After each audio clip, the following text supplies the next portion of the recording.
Un séisme dévastateur, la gigantesque éruption d'une étoile et une chenille qui fait le bruit d'une bouilloire. Bonjour à tous, voici votre concentré d'actualité scientifique pour ce 28 février. La différence entre l'homme des cavernes et nous, c'est le résultat de la science. Et ce n'est pas une opinion, c'est de la science. Notre monde n'est pas si moche. Le séisme survenu le 26 février en Papouasie-Nouvelle-Guinée a fait au moins 30 morts selon le dernier bilan. La secousse, de magnitude 7,5, a provoqué un glissement de terrain et l'effondrement de nombreux bâtiments dans lesquels les secours s'affairent encore.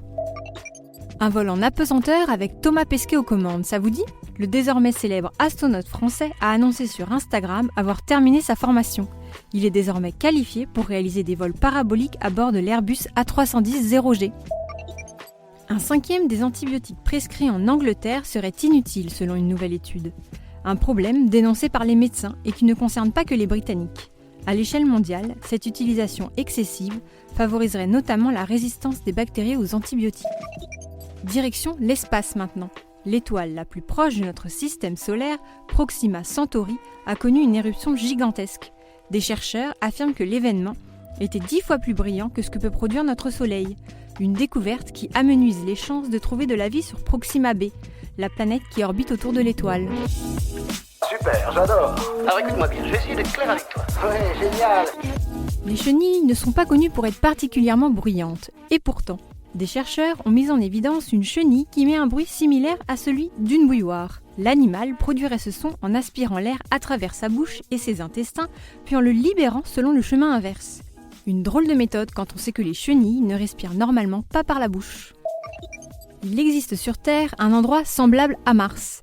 Le désert d'Atacama au Chili présente des conditions très proches de l'environnement hostile de la planète rouge. Pourtant, comme viennent de le souligner des chercheurs, des micro-organismes parviennent à y survivre.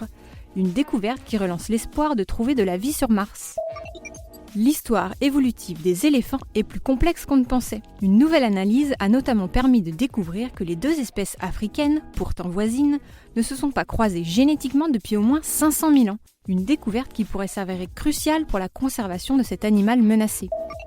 Avez-vous déjà entendu parler du Stratolaunch ? Le plus grand avion jamais construit vient de franchir une étape cruciale. L'appareil, dont l'envergure atteint 117 mètres, a réussi à atteindre la vitesse de 75 km/h sur une piste en utilisant ses propres engins.